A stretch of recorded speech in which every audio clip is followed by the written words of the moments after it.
नमस्कार साथियों, welcome to psychology campus में आपका हार्दिक अभिनंदन और स्वागत करता हूं। उम्मीद करता हूं साथियों आप सभी की तैयारी बहुत अच्छी यहाँ चल रही है, क्योंकि सीटेट का जो पेपर है वह हमारा नज़दीक आ गया है। तो आप उसी क्रम में यहाँ पर जो तैयारी है उसको रेगुलेट कर रहे हैं। साथियों, आपके सामने सीडीपी को लेकर चर्चा की जाएगी और आज का जो टॉपिक होगा हमारा थंबनेल पर आपको दिखाई दे रहा है लेव वाइगोस्की। तो आज के टॉपिक में यानी कि आज के सेशन में हम चर्चा करेंगे लेव वाइगोस्की के बारे में। लेव वाइगोस्की एक मैं कहूँ इतने फेमस जो रचनावादी साइकोलॉजिस्ट थे साथियों कि सीटेट का जो पेपर है 2011 से जब सीबीएसई के द्वारा सीटेट का पेपर आयोजित किया जा रहा है उसके अंदर वाइगोस्की को लेकर हर बार प्रश्न पूछा जा रहा है। और प्रश्न किस तरह के पूछे गए हैं हमसे, हम उनकी भी चर्चा करेंगे। और आगामी परीक्षाओं में यानी कि जो हमारा 14 और 15 तारीख को सीटेट का जो पेपर है उसमें किस तरह के प्रश्न आएंगे हम उनकी भी बात करेंगे आपके सामने। तो आज हम देखते हैं कि लेव वाइगोस्की के बारे में जो हमारी सीडीपी में सिलेबस में दिया हुआ है उनमें उनको किस तरह हमें समेटना है। एक ही क्लास के अंदर हम इसको कंप्लीट करेंगे और आप सभी वीडियो को लाइक, शेयर और सब्सक्राइब जरूर करेंगे। बढ़ते हैं साथियों, आज हम यहाँ लेव वाइगोस्की की चर्चा करेंगे। साथियों, लेव वाइगोस्की का जो प्रश्न हमारे पेपर के अंदर आता है यानी एक या दो प्रश्न हमसे पूछे जाते हैं और पूछे गए भी हैं। आज के सेशन को सभी लाइक करेंगे, शेयर करेंगे और सब्सक्राइब चैनल को आप जरूर करेंगे और बेल आइकन का जो आप घंटी को भी दबाएंगे। और हमारा जो साथियों टेलीग्राम का चैनल है, चैनल का नाम है साइकोलॉजी कैंपस, यानी कि साइकोलॉजी कैंपस जो आपका पब्लिक चैनल है उसको आप जरूर ज्वाइन करेंगे।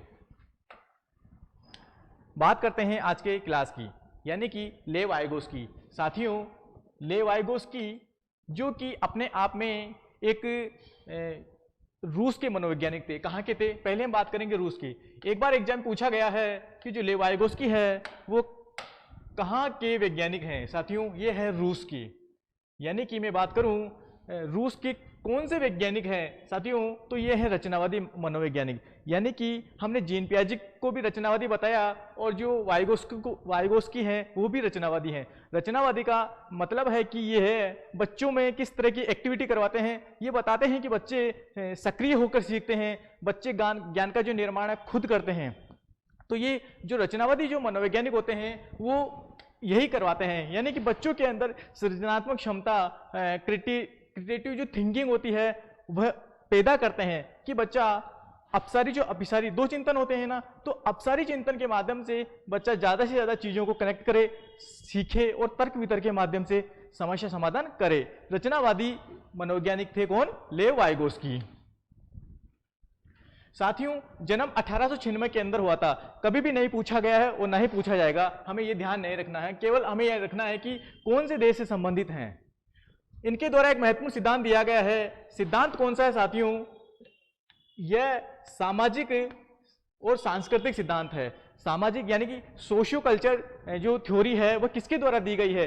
कई बार पूछा गया है, वह है वाइगोस्की, यानी कि वाइगोस्की के द्वारा ही सामाजिक सांस्कृतिक सिद्धांत दिया गया है। ठीक है, और इनके द्वारा पुस्तक कौन सी लिखी गई है? थिंकिंग एंड स्पीच, यानी कि चिंतन और भाषा, चिंतन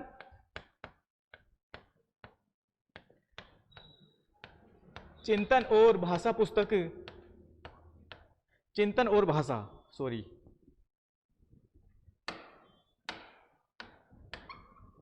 चिंतन और भाषा पुस्तक किसके द्वारा लिखी गई है?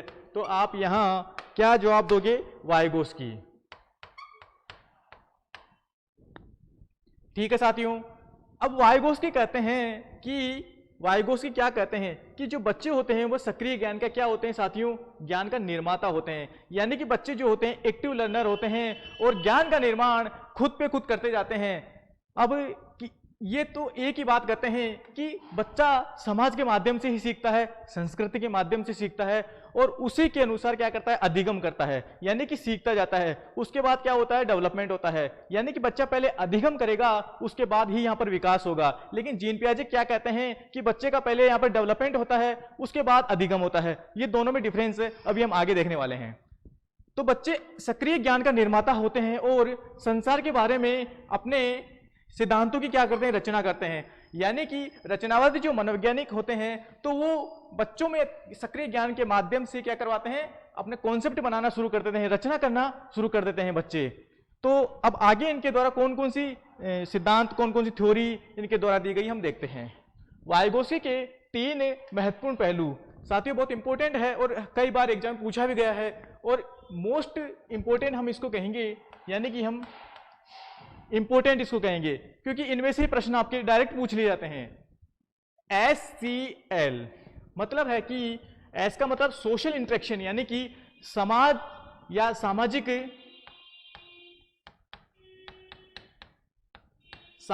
अंतःक्रिया,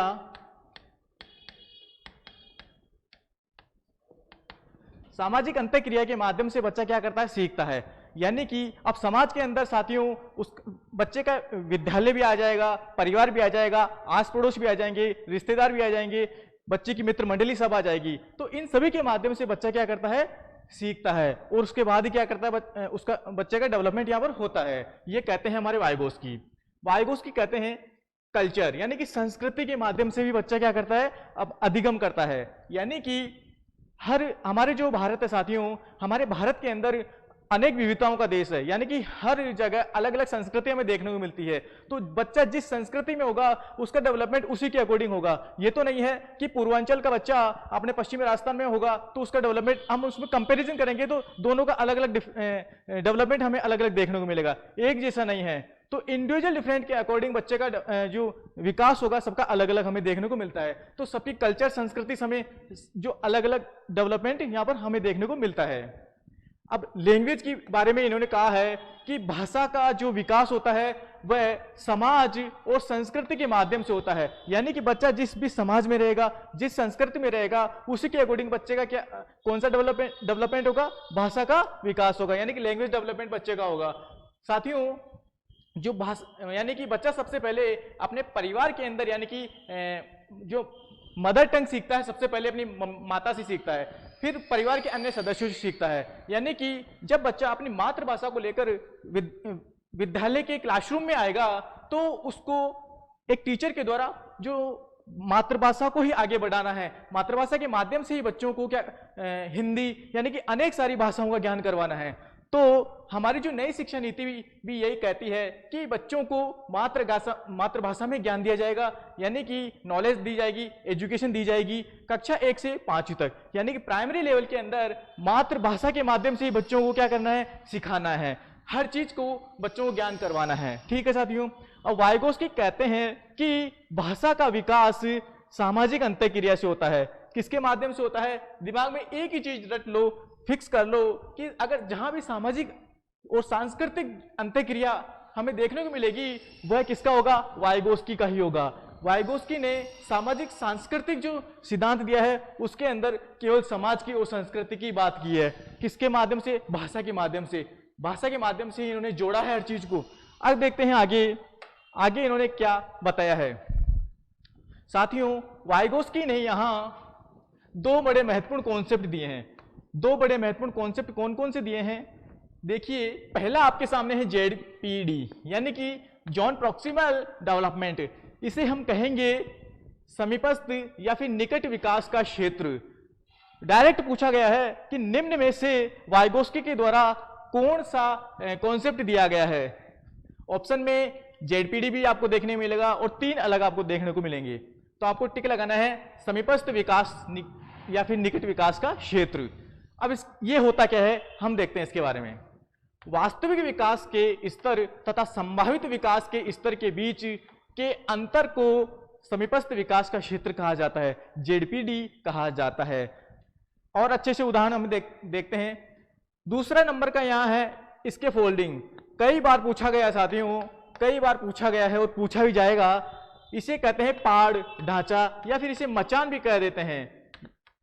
यानी कि इसका मैं बताऊं तो ये एक तरह से बच्चे की मदद करना होता है, यानी कि वयस्कों के द्वारा दी जाने वाली अस्थायी मदद या मार्गदर्शन को क्या कहते हैं, पाड़ कहते हैं, ढांचा कहते हैं या फिर स्कैफोल्डिंग कहा जाता है।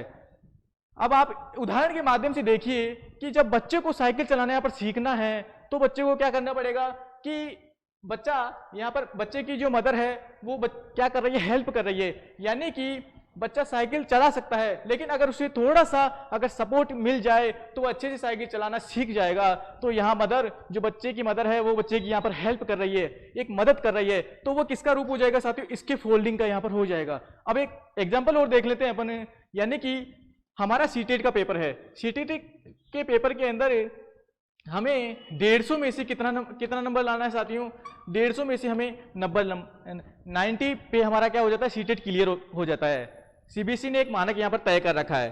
तो हम एक एग्जांपल लेते हैं, तो इसमें देखते हैं कि अगर ये 80 नंबर है, ये 90 नंबर है और ये 150 नंबर हैं, अगर आपके यहाँ अगर मैं बात करूँ 86 नंबर तक आ रहे हैं, अगर 86 नंबर तक आपका स्कोर आ रहा है और आप इस 90 नंबर तक नहीं पहुंच पा रहे हैं, तो यानी कि 86 नंबर तक अगर आपका यहां पर नंबर आ रहे हैं तो वो आपका वास्तविक विकास बनता है। कौन सा विकास बनता है साथियों, वह आपका वास्तविक विकास, यानी कि रियल डेवलपमेंट होता है। वो आपका होता है नहीं होता है, जब इस 86 नंबर से हम 90 नंबर तक यानी कि 90 नंबर तक हमारा आते ही सीटेट क्लियर हो जाता है, तो जो इसके अंदर जो आपको मदद मिली, अब वह मदद आपके टीचर्स के द्वारा, आपके पेरेंट्स के द्वारा या फिर आपके मित्र के द्वारा, किसी के भी द्वारा मिल सकती है। जो मदद के माध्यम से आपने अपना जो स्कोर है बनाया है, 90 नंबर आप लेके आए हैं, आपने सीटेट क्लियर किया है, तो वह स्कैफोल्डिंग कहलाता है साथियों। यानी कि इस गैप के अंदर जो आपको यहाँ पर मदद दी गई है, वह मदद ही क्या कहलाएगी साथियों, वह मदद ही आपकी स्कैफोल्डिंग पार्ट या फिर ढांचा या फिर मचान कहलाएगी। यही एग्जाम के अंदर पूछा जाता है। यानी कि जब बच्चों को प्रॉब्लम सॉल्विंग यहाँ पर करना है, तो अगर बच्चों को थोड़ी सी अगर आप उनकी अस्थायी रूप से अगर मदद कर दिए जाए तो वह उसे आसानी से पार कर लेते हैं, यानी कि तो वह स्कैफोल्डिंग का ही रूप कहलाता है। यानी कि अगर 90 नंबर तक हमारे आ रहे हैं तो यानी कि जेडपीडी यानी कि समीपस्थ विकास का क्षेत्र हमारा क्या हो रहा है, क्लियर हो रहा है। यही सिद्धांत कहते हैं, कौन, वाइगोस्की के द्वारा यही महत्वपूर्ण बताया गया है कि बच्चों को जिस भी संस्कृति के अंदर या जिस भी समाज के अंदर बच्चे हैं, अगर उनको मदद, उनकी थोड़ी अस्थायी रूप से अगर आप मदद कर रहे हैं, चाहे वो इशारों के माध्यम से कर रहे हो, चाहे संकेतों के माध्यम से कर रहे हैं, चाहे किसी भी रूप से अगर आप बच्चों की मदद कर रहे हैं, तो वह उनके सामने जो बाधा आती है उसको वो पार कर लेते हैं, वो आगे बढ़ जाते हैं। वाइगोस्की के द्वारा बताया गया है। इन्होंने कहा है MKO की फुल फॉर्म देखिए, मोर नॉलेजेबल अदर, यानी कि जो अपने ज्ञान से अधिक जानता है। मतलब उसमें टीचर्स भी हो सकते हैं साथियों, उसमें पेरेंट्स भी हो सकते हैं और उसमें फ्रेंड भी हो सकते हैं। तो हमें जो हमसे ज्यादा जानते हैं तो इनमें से कोई भी हो सकता है और हमारे ज्ञान में क्या कर सकता है, ये वृद्धि कर सकते हैं। बस ये बात इन्होंने कही है। तो तीनों जो पॉइंट हैं, यानी कि दो महत्वपूर्ण पहलू आपके सामने हैं, इनको हमें अच्छे से ध्यान रखना है। बहुत सिंपल है, जेडपीडी और स्कैफोल्डिंग यानी कि अस्थायी जो मदद। आगे बताया है भाषा के 3 रूप। वाइगोस्की के द्वारा भाषा कितने रूप बताए गए हैं, 3 रूप बताए गए हैं। हमें ध्यान में रखने हैं कितने रूप, 3 रूप।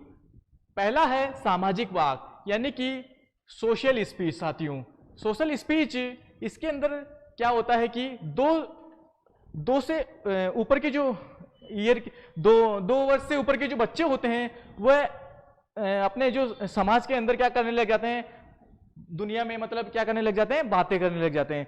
मतलब बच्चों को जो कुछ भी दिखाई देता है, बच्चे इमेजिनेशन करना इसमें शुरू कर देते हैं। करते हैं नहीं करते हैं, मतलब बच्चों को खिलौना अगर नहीं मिलता है या फिर बच्चों को जो भी खिलौना होता है उनसे वो क्या करने लग जाते हैं, बातें करने लग जाते हैं। तो दुनिया में बात यहाँ करने लग जाते हैं, सभी से दुनिया भर के प्रश्न यहाँ पर पूछने लग जाते हैं। तो वह सामाजिक वाक कहलाती है। बच्चों को नहीं पता कि इस एज के अंदर पॉइंट ऑफ व्यू में मतलब बच्चे का लक्ष्य क्या है पूछना, बस वो उनकी संतुष्टि के लिए पूछते जाते हैं। दूसरा बताया है निजी वाक, जिसे हम कहेंगे प्राइवेट स्पीच। इसे हम आत्मवाक भी कह सकते हैं। कौन सा, आत्मवाक, निजी या फिर आत्मवाक। इसमें तीन से ऊपर के बच्चे होते हैं, मतलब बोल बोलकर खुद से बातें करना। बच्चे के पास जो खिलौने होते हैं उन खिलौने के माध्यम से बच्चे क्या करते हैं खेलते भी जाते हैं और उनसे बात भी करते जाते हैं। बच्चा खुद डॉक्टर बन जाएगा और गुड़िया को क्या करेगा, कानों में वो लगा के चेक करेगा, दवाई गोली देगा। तो उनसे क्या है कि बच्चे प्राइवेट स्पीच का इसमें उच्चारण करते हैं, बातें करते हैं। हमें थर्ड नंबर का बताया है मौन आंतरिक वाक, यानी कि साइलेंट इनर स्पीच। इसमें बच्चा 7 से प्लस उम्र का इसमें हो जाता है, जो कि मन ही मन के अंदर बात करता है, यानी कि अपनी एक्टिविटी भी जारी रखता है और अपने बिना बोले किसी से अपने अंदर आंतरिक रूप से बातें भी करता जाता है। तो ये तीनों हमें ध्यान में रखना है। कौन कौन सा ध्यान में रखना है? एक तो सामाजिक यानी कि सोशल स्पीच रखना है, एक निजी वाक हमें यानी प्राइवेट स्पीच में रखना है, एक रखना है मौन आंतरिक वाक यानी कि साइलेंट इनर स्पीच में रखना है। किसके अनुसार दिए गए हैं? वाइगोस्की के अनुसार दिए गए हैं। वाइगोस्की के अनुसार तीनों के तीनों दिए गए हैं। साथियों, इनमें जो निजी वाक का है, पिछले सीटेट के एग्जामों में बार बार पूछा जा रहा है, यही बार बार पूछा जा रहा है निजी वाक। देखते हैं आगे हम बात करेंगे लेव वाइगोस्की के पिछले एग्जामों में आए प्रश्नों को लेकर कि कौन कौन से प्रश्न हमसे पूछे गए हैं। देखिए साथियों, लेव वाइगोस्की के अनुसार बच्चे अपने स्वयं के व्यवहार को किस प्रकार नियमित करते हैं, यानी कि जो बच्चा है वो स्वयं के व्यवहार को किस प्रकार नियमित कर रहा है। देखिए, खुद के पुनर्बलन के उपयोग के द्वारा कर रहा है, या फिर अनुकूलन की प्रक्रियाओं के द्वारा यहां पर कर रहा है, या आत्मवाक के प्रयोग द्वारा कर रहा है, या संतुलीकरण की प्रक्रिया के द्वारा कर रहा है। क्वेश्चन हमसे कह रहा है कि बच्चा स्वयं के व्यवहार को किस प्रकार नियमित कर रहा है, रेगुलर कर रहा है, यानी कि बच्चा एक्टिविटी भी कर रहा है और खुद के व्यवहार को क्या कर रहा है, खुद के व्यवहार को भी प्रकट कर रहा है। तो अभी हमने बताया कि निजी वाक की हमने बात की, यानी कि प्राइवेट स्पीच की हमने बात की। आत्मवाक के प्रयोग के द्वारा बच्चा खुद का काम भी कर रहा है, यानी कि और खुद के काम को रेगुलेट भी कर रहा है और अपनी एक्टिविटी भी जारी कर रखा है। तो किसके द्वारा हो जाएगा? आत्मवाक के द्वारा। यह जो प्रश्न हमसे पूछा गया है साथियों, अभी जो हमारी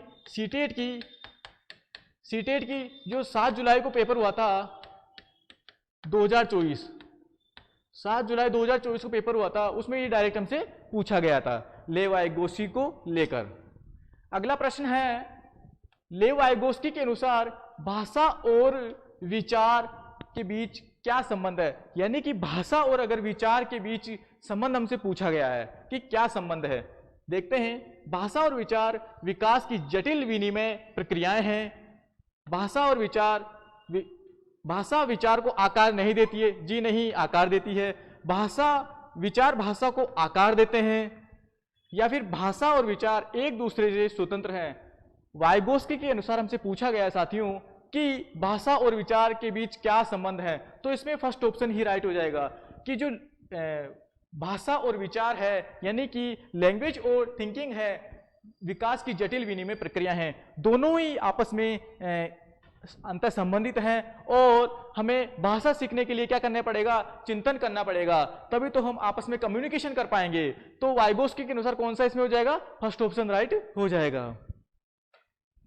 अगला प्रश्न है, लेव वाइगोस्की के अनुसार बच्चों की संज्ञानात्मक क्षमता अपने से अधिक योग्य व्यक्तियों के साथ अंतःक्रिया का क्या प्रभाव पड़ता है, यानी कि वाइगोस्की के अनुसार में ये बताना है कि अपने से अधिक योग्य व्यक्तियों के साथ हम जब अंतःक्रिया करते हैं तो क्या प्रभाव पड़ता है? क्या कोई प्रभाव नहीं पड़ता? जी नहीं।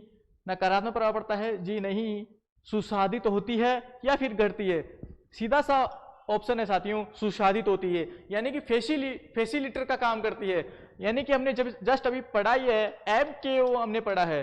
MKO का मतलब मोर नॉलेजेबल अदर, यानी कि जब कोई टीचर, जब कोई फ्रेंड्स, या फिर मैं बात करूं पेरेंट्स, जब हमसे अधिक योग्य व्यक्ति हमें अगर अंतःक्रिया के माध्यम से हमारी नॉलेज बढ़ाएगा तो क्या होगा? वह सुसाधित तो होगी, वह एक फैसिलिटेटर का ही तो काम करेगा। यह भी अभी जो जुलाई वाला पेपर था उसमें डायरेक्ट ये प्रश्न पूछा गया है, 7 जुलाई वाले पेपर में। आगे है, पियाजे और वाइगोस्की के सिद्धांतों में एक प्रमुख समानता है। पियाजे और वाइगोस्की के सिद्धांतों में क्या समानता है देखते हैं। फर्स्ट ऑप्शन, संज्ञानात्मक प्रक्रियाओं में संस्कृति की भूमिका, भाषा और विचार के बीच संबंधों के बारे में उनके चिंतन, बच्चों के विकास में चरण जैसी प्रगति पर ध्यान या बच्चों की स्वयं की शिक्षा में संलग्नता और जुड़ाव। यानी कि पियाजे और वाइगोस्की में समानता हमें पूछी गई है, तो कौन सी समानता है? सीधी सी बात है साथियों, आपने लगा दिया है यहाँ पर टिक, भाषा और विचार के बीच संबंधों के बारे में उनके चिंतन। यानी कि जीन पियाजे ये कहते हैं कि बच्चों के अंदर जो विकास की प्रक्रिया पहले होगी, उसके बाद बच्चा अधिगम करना शुरू करेगा। लेकिन वाइगोस्की साहब ये कहते हैं कि बच्चों में पहले भाषा का विकास होगा, यानी कि अधिगम होगा, उसके बाद ही बच्चों का क्या होगा? विकास होगा। ये कौन कहते हैं? ये अपने वाइगोस्की कहते हैं। ये इनमें थोड़ा डिफरेंस है। साथियों, आज की क्लास हमारी वाइगोस्की को लेकर इतनी है। वाइगोस्की की इस क्लास के बाहर कोई प्रश्न जाएगा नहीं, इन्हीं में से ही बार बार प्रश्न पूछे जाते हैं और पूछा जाएगा। आज के सेशन को सभी लाइक शेयर सब्सक्राइब करेंगे, टेलीग्राम को ज्वाइन करेंगे ही। और आप सभी को क्लास देखने के लिए बहुत बहुत थैंक यू, धन्यवाद साथियों। मिलते हैं अगली क्लास में, अगले वीडियो में।